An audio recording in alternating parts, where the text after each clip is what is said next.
Hello everyone, welcome back to Senior Health Essentials, your go-to channel for practical, science-backed tips to help us all live longer, feel stronger, and stay sharp through our golden years.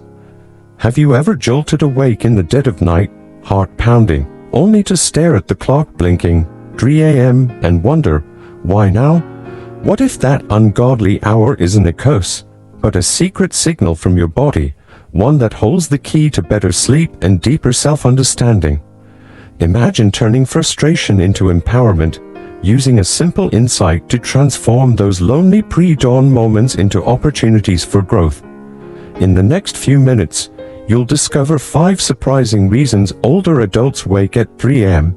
and learn how to work with your body rather than against it.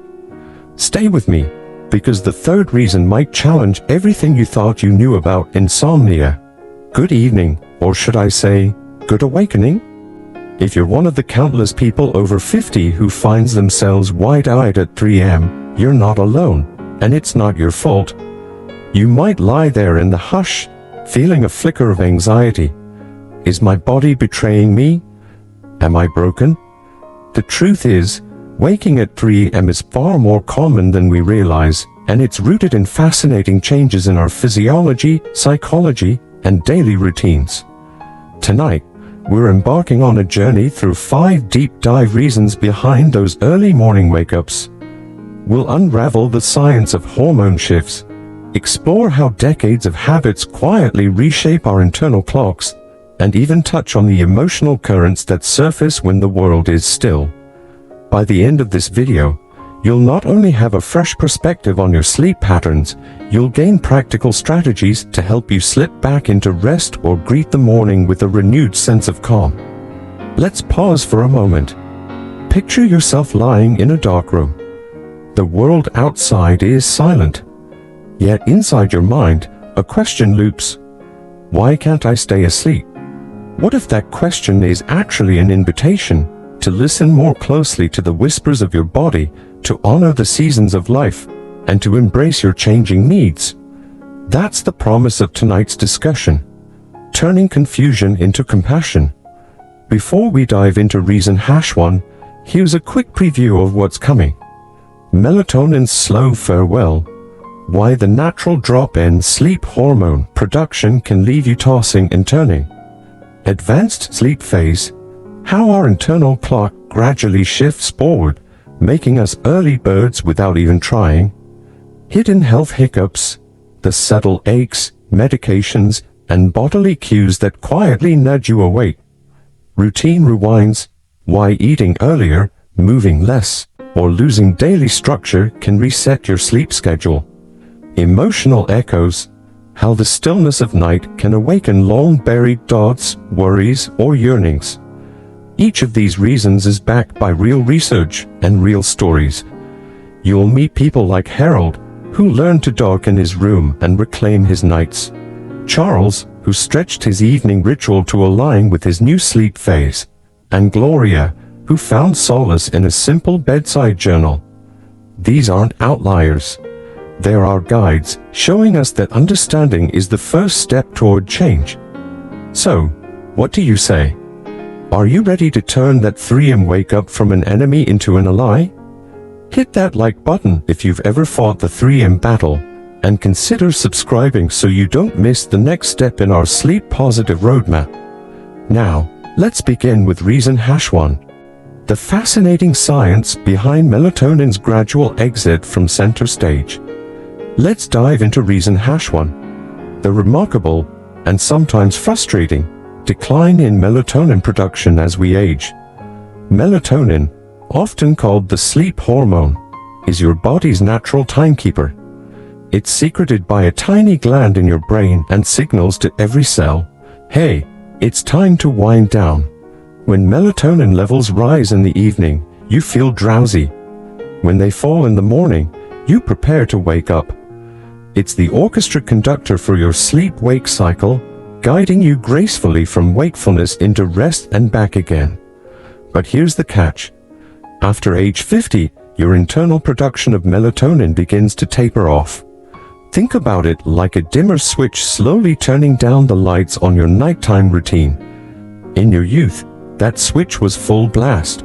You'd slip into deep, uninterrupted sleep and wake up refreshed without even an alarm. Now, as the years stack up, that hormonal glow grows fainter by the early hours of the morning, often around 2 o'clock, 3 o'clock, or even 4 a.m., leaving you more prone to waking. Why does this happen? Scientists believe it's part of our natural biological rhythm. The pineal gland becomes less efficient, and your body simply doesn't manufacture the same flood of melatonin it once did. As a result, your brain drifts gradually toward wakefulness in the pre-dawn darkness, and you may find yourself staring at the ceiling, wondering if a bad dream or noisy neighbor roused you, when really, it's just your declining melatonin. And there's another layer: environmental sensitivity. As we age, our bodies grow more reactive to light. Any stray glow can further suppress what little melatonin remains. A street lamp casting a faint orange hue through your window, the soft glow of a digital clock face, or even your smartphone's standby light can all signal to your brain, time to wake up. Suddenly, that tiny beam from under your door or the gentle tick of your clock becomes a spotlight, breaking your slumber even if you don't consciously notice it. This isn't a flaw or a failure. It's simply chemistry and environment converging. Understanding this gives you power. When you know melatonin is in shorter supply and your sensitivity to light is higher, you can create a sleep sanctuary that supports your changing needs. Let me share Harold's story. Harold is 72, a retired teacher with a lifelong reputation for solid, peaceful sleep, until recently. He began waking at precisely 3:15 a.m., wide-eyed but not anxious. He'd lie there peacefully alert, as though it were time to start the day. At first, Harold blamed himself. Maybe I'm drinking too much coffee, or perhaps I'm stressed. Am I losing my mind? But after talking with his doctor and learning about melatonin's decline, everything clicked. Harold took 3 simple steps. Blackout upgrades. He replaced his curtains with heavy blackout drapes and added adhesive film to his window to block streetlight glare. Screen curfew. He set a strict tech-off rule an hour before bed, trading phone scrolling for a paper book or soft music. Evening walk. 30 minutes of gentle walking at sunset helped reinforce his body's natural rhythm and signaled, nighttime is coming. The result?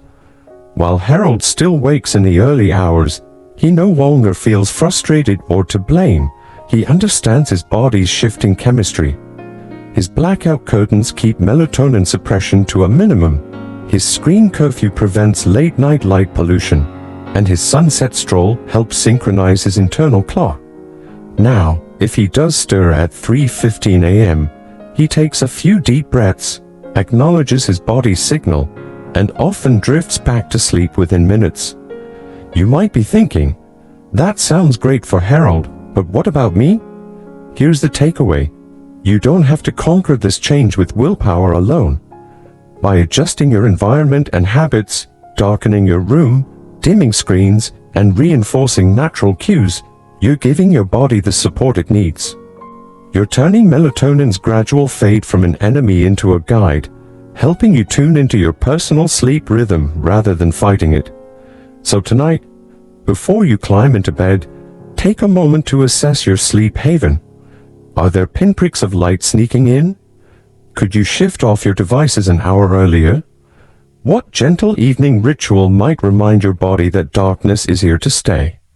It might be as simple as a short walk, a few pages from a favorite novel, or soft instrumental music. These small changes don't just patch a problem. They honor your body's evolving needs. Remember, waking up at 3 a.m. isn't a sign you're doing something wrong. It's an invitation to listen to your body's chemistry, to the whispers of fading melatonin, and to the wisdom that comes with living well beyond 50. By creating a darker, calmer environment and syncing your habits with your sleep hormone's natural ebb, you can transform early wake-ups into moments of calm reflection, or better yet, slide right back into a deep, restorative slumber. And that's why decline in melatonin production isn't just a challenge. It's the first step in understanding and working with your body's remarkable rhythms.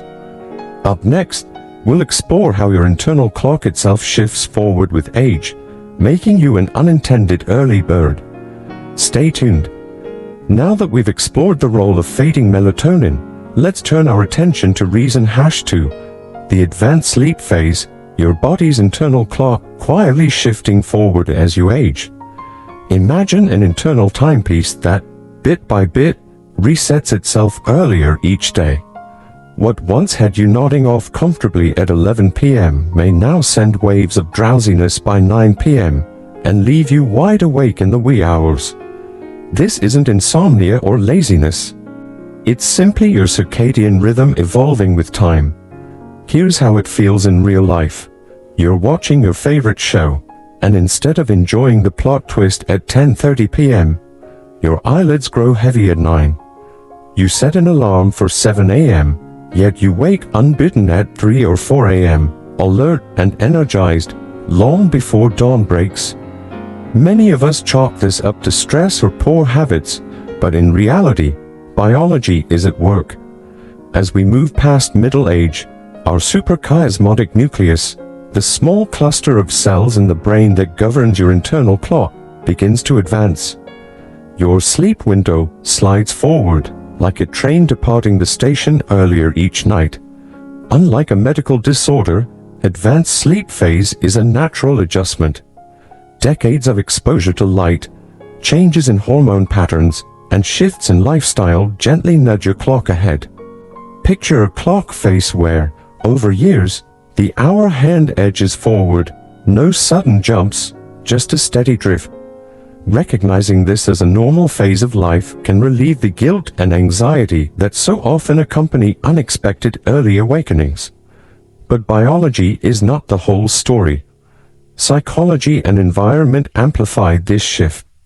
Think about the routines of retirement or an empty nest. Fewer early morning meetings, no rush hour commutes, and diminished external cues to keep you awake later. Your days grow quieter, enabling your body to interpret the lack of hustle as a signal that nighttime belongs to rest. Without the buzz of work deadlines or social commitments tugging you later into the evening, your internal clock finds it easier to wind down earlier. Enter Charles, a spirited 68-year-old retiree with a lifelong knack for staying up past hobby hour. For years, he'd read by lamplight until after 11 p.m., proud of his night owl streak. Then, unfailingly, he began dozing off at 9 p.m. and jolting awake at 3 a.m., convinced he'd developed insomnia. He tried blackout curtains, herbal teas, and even over-the-counter sleep aids, but nothing stuck. Each morning, he felt frustrated as though his body had betrayed him. The turning point came when Charles learned about the advanced sleep phase. Armed with insight, he decided to work with his clock instead of blaming himself. He introduced 3 simple yet powerful time cues to gently stretch his sleep window. Warm reading light. Charles swapped the harsh white bulb beside his armchair for a soft, amber-toned lamp. That warm glow served as a subtle reminder, it's still evening, helping him resist the pull of early sleepiness. Evening social ritual. Twice a week, he called his daughter for a 10-minute chat after dinner. The anticipation of that friendly conversation kept his mind engaged until closer to 10 p.m., nudging his bedtime just a bit later. After dinner stroll, a leisurely 15-minute walk around his neighborhood, ideally timed when streetlights flickered on, signaled to his brain that night was settling in. But the evening wasn't over yet. Within a fortnight, Charles noticed fewer sudden awakenings at 3 a.m. His internal clock had recalibrated. He was falling asleep nearer to 10 p.m. and sleeping more soundly until dawn. More importantly, he approached sleep with curiosity and kindness, rather than self-criticism. What can you take from Charles' experience? First, advanced sleep phase isn't a curse. It's a shift that responds to gentle prompts. By introducing sensory and social cues at strategic times, You can coax your body's clock to stay aligned with the life you want, rather than drifting unchecked. Second, these adjustments don't require grand gestures. A small change in lighting, a regular phone call, or a brief evening walk can make a significant impact. You're not fighting your biology. You're guiding it, using the same principles that shaped your rhythm over a lifetime. Finally, remember that patience is key. Internal clocks don't snap back overnight. Just as they gradually advanced, they'll gradually adjust when supported with consistent signals. Give yourself grace, celebrate small victories, like staying awake an extra half hour, and build from there. As you prepare for your next evening, ask yourself, what gentle cue could I introduce to extend my twilight? Could I dim the lights a bit later, schedule a call with a friend, or step outside for fresh air? These simple acts can transform your nights, easing you into deeper, more restorative sleep. Stay tuned for Reason #3, where we'll explore how subtle health factors and physical comforts or discomforts play their part in those pre-dawn awakenings. Until then, embrace your evolving rhythm and take pride in learning to dance with your internal clock. Now, let's move on to Reason #3, physical discomfort and health-related interruptions. You've learned about shifting hormones and an advancing clock, but sometimes it's not chemistry or timing at all. It's the subtle signals from your body telling you something needs attention. Think about arthritis. Those achy joints that feel fine when you're up and moving but scream for relief after hours spent lying still. Imagine the stiffness in your hip or knee that you barely notice during the day, but around 3 a.m., when every movement is magnified by silence, it becomes impossible to ignore. Or picture acid reflux, heartburn that creeps up when you're flat on your back, each twinge nudging you toward wakefulness. Even muscle cramps, those sudden spasms in your calves, can yank you from a deep sleep and leave you rubbing your leg in the dark. And we can't forget bladder changes. As we age, the bladder loses the elasticity, so the urge to go can awaken you more frequently. These are not minor annoyances, they're your body's way of whispering, "Hey, let's address this." Medication side effects add another layer. You might be taking a pill at bedtime for blood pressure, cholesterol, or pain management, unaware that its timing or formulation increases nighttime awakenings. Some diuretics, for example, make you need the bathroom more often. Others can alter hydration or sensitivity to noise or light. Without realizing it, you're caught in a cycle. The very treatment meant to help you can interrupt your rest. Let's meet Eleanor, age 76, to see how this plays out. For months, she believed her 3:30 a.m. wake-ups were simply part of getting old. She'd lie there, annoyed and half asleep, thinking, "Am I just a poor sleeper now?" When she finally mentioned it to her doctor, the truth surprised her. One of her medications was affecting her hydration balance, causing her body to register subtle thirst pangs and bladder pressure in the night. There wasn't anything wrong with Eleanor. Her body was doing its job, alerting her to a manageable issue. Armed with that insight, Eleanor and her doctor made two simple changes. First, they adjusted the timing of her dosage, moving her water pill from bedtime to early afternoon. This small tweak dramatically reduced nighttime trips to the bathroom. Second, she incorporated a short, mindful water drinking routine, sipping a glass of water an hour before bed, then tapering off to avoid bladder overload. The result? She regained longer stretches of deep sleep and woke feeling refreshed rather than frustrated. But what if your discomfort isn't medication related? Here are some practical steps you can try tonight. Targeted bedding adjustments.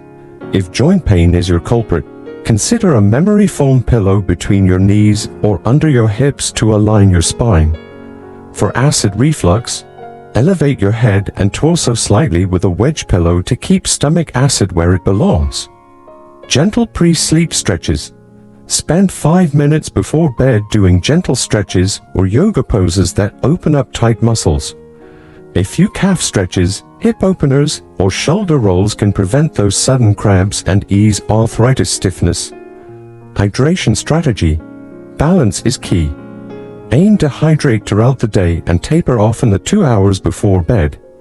If you're on diuretics, discuss with your doctor the optimal timing to minimize nocturnal bathroom trips. Noise and light control. Physical discomfort can feel worse if you're startled awake by a creaking floorboard or a hallway light.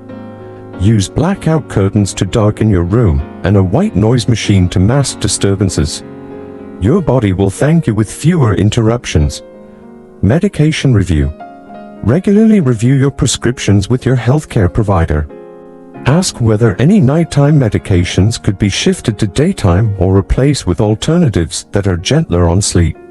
Here's a question to consider. When was the last time you paused to listen to these physical whispers? We often dismiss them as just part of aging, but they're valuable feedback. What small change could you make tonight to honor that feedback? Remember, waking up at 3 a.m. with a sore joint or a full bladder isn't a sign of failure. It's your body's way of prompting care. By tuning in to those signals and making thoughtful adjustments, whether it's changing a pill schedule, swapping out bedding, or adding gentle stretches, you transform nighttime irritations into opportunities for self-care. As you reflect on Ella Lanner's story, know that you too can reclaim restful nights. It might take a bit of detective work and patience, but the payoff, longer stretches of deep, restorative sleep, is worth it. Up next, we'll explore reason #4. How long-standing lifestyle habits can quietly reshape your sleep rhythm. Stay with us, because understanding these patterns could be the key to harmonizing your nights and days once again. Let's explore reason #4. How our everyday habits quietly reshape our sleep rhythm. It's easy to overlook the power of routine, those seemingly harmless choices that, over months and years, can nudge your internal clock ever earlier. But when you understand how these factors converge, you can regain control of your nights and align your sleep with your life goals. First, consider meal timing. After retirement, many of us find ourselves eating dinner before 6 p.m., relishing the freedom to dine whenever we please. On the surface, an early supper sounds healthy, more time to digest before bed and a lighter evening meal to support metabolism. Yet, that 5 p.m. plate of pasta may send your body's signals into overdrive. Without a small, nutritious snack closer to bedtime, your blood sugar can dip overnight, triggering a hunger response just as melatonin levels are fading. Suddenly, at 3 a.m., you wake with a rumbling stomach or a jolt of cortisol that tells you it's time to get up. Next, think about daytime activity. When you were working, your schedule was packed. Morning commutes, deadlines, errands, and the buzz of coworkers. Those built-in energy demands kept your body primed to stay awake until a reasonable hour. Now, your days may look more flexible.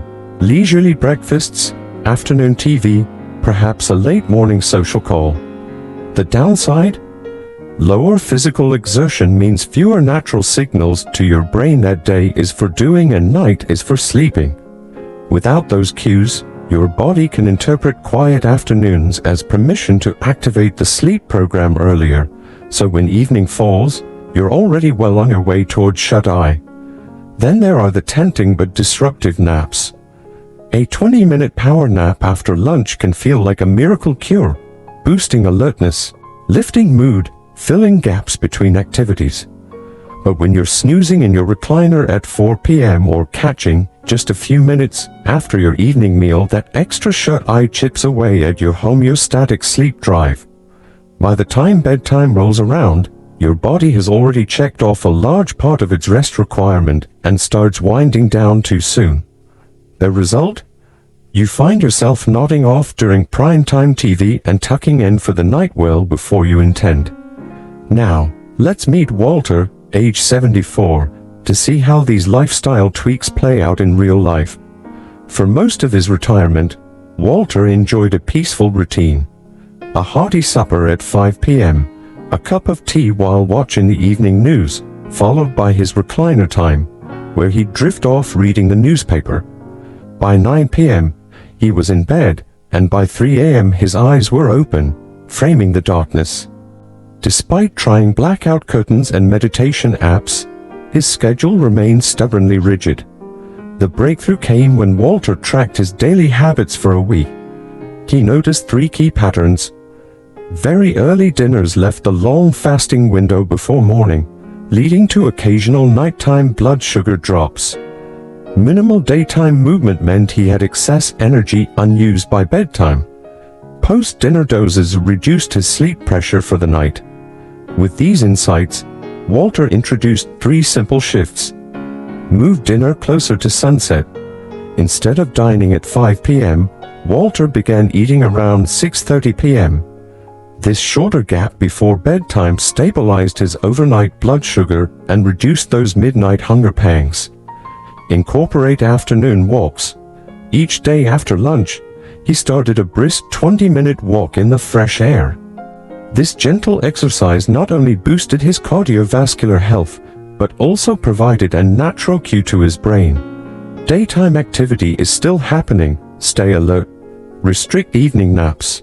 Walter replaced his recliner naps with a relaxing hobby, playing soft instrumental music or reading in well-lit surroundings. Keeping his mind engaged until closer to bedtime helped preserve his sleep drive for later in the night. Within 2 weeks, Walter noticed his bedtime nudging later, falling asleep nearer to 10 p.m. rather than 9 p.m., and his wake-up time extending toward dawn, not the witching hour. The changes weren't dramatic. They were subtle shifts that, when consistently applied, added up to a more synchronized sleep-wake cycle. So, what lessons can you take from Walter's journey? First, examine your meal times. Could moving dinner back by an hour, or adding a small but balanced bedtime snack, prevent nocturnal dips in blood glucose? Second, look at your daily activity. Are you capitalizing on daylight hours with movement that signals your body, this is daytime? And third, evaluate your nap habits. If a brief rest is essential, try to keep it before 3 p.m. and limit it to 20 minutes to avoid stealing from your nighttime sleep bank. Finally, remember that your internal clock thrives on consistency. These lifestyle signals, meals, movement, and wakefulness, act like anchors, helping your circadian rhythm stay aligned with the life you lead. By thoughtfully adjusting your routines, you turn the tide on early awakenings and cultivate deeper, more restorative rest. As you reflect on your own habits, ask yourself, what single routine can I tweak today to support my ideal sleep rhythm? A small shift, like a later dinner or an extra lap around the block, could be the nudge your body needs to reset and reclaim the night. Stay tuned for Reason #5, where we'll delve into how emotional and psychological rhythms can surface in the quiet hours, and how embracing those moments can lead to profound personal insight. Until then, take these simple adjustments to heart and prepare to align your days and nights more harmoniously than ever. Finally, we arrive at Reason #5, emotional and psychological restlessness. When the world outside your window is silent, your heart often speaks the loudest. Those pre-dawn hours can become a quiet stage for worries you pushed aside, regrets you haven't fully resolved, or the subtle ache of loneliness that daytime distractions once masked. It's not the panic of a midnight anxiety attack. It's more like a gentle hum of emotions, whispering that they need your attention. Have you ever found yourself lying awake, not because your body aches or your bladder calls, but because your mind drifts back to a conversation you rehearsed all day, a word left unsaid, or a bittersweet memory of someone you miss? That reflective restlessness is your inner world seeking expression, even if you didn't know it was waiting. Let me tell you about Gloria, age 80, who discovered the power of honoring those nighttime stirrings. Widowed for several years, her days were pleasantly busy, tending her garden, chatting with grandchildren, and volunteering at the local library. Yet night after night, around 3 a.m., Gloria found herself revisiting moments with her late husband, feelings of gratitude intermingled with longing. At first, she chalked it up to insomnia. Maybe I'm just getting old, she thought. But as the awakenings persisted, she realized something deeper was at play. Instead of resisting, Gloria welcomed her emotions. She placed a small journal and pen on her bedside table. When she awoke, she'd gently write down whatever came to mind, an unfinished thought, a fond memory, or a whisper of hope. Some nights, she played soft, instrumental music. Other nights, she wrote a short note to a friend or recited a comforting prayer. These simple bedtime rituals gave her emotions a safe outlet, easing the tug at her heart and allowing her to return to sleep with a sense of peace. What can we learn from Gloria's story? First, those quiet wake-ups aren't evidence that something is broken. They're messages from your emotional self, reminding you to slow down, reflect, and give voice to what's inside. Second, creating a gentle ritual, be it journaling, music, prayer, or even lighting a scented candle, provides a compassionate bridge between your awake mind and the rest you crave. As we wrap up, let these insights reshape how you view those early morning awakenings. They're not enemies of rest, but signals that your body and heart are still actively engaged with life. Each reason we've explored, melatonin's decline, your advancing clock, physical cues, daily habits, and emotional stirrings, paints a picture of a body and mind in dynamic harmony, adapting with grace to each stage of life. So tonight, the next time you find yourself staring at the ceiling at 3 a.m., remember, it's an invitation, not an interruption. Listen with curiosity. What is your body or heart asking you to notice? What small change could bring comfort? A darker room, a brief walk, a journal entry, or a warm cup of tea? By responding with kindness and practical adjustments, you transform frustration into empowerment, turning those solitary hours into moments of self-care. If any of these reasons resonated with you, let us know in the comments which insight spoke to your experience. And if you're ready to take this journey further, hit that subscribe button and ring the bell so you won't miss our upcoming deep dives into sleep science and well-being strategies. Your support helps us create more content to inform, inspire, and guide you toward nights filled with rest and days brimming with vitality. Until next time, may your hearts be light and your sleep be deep.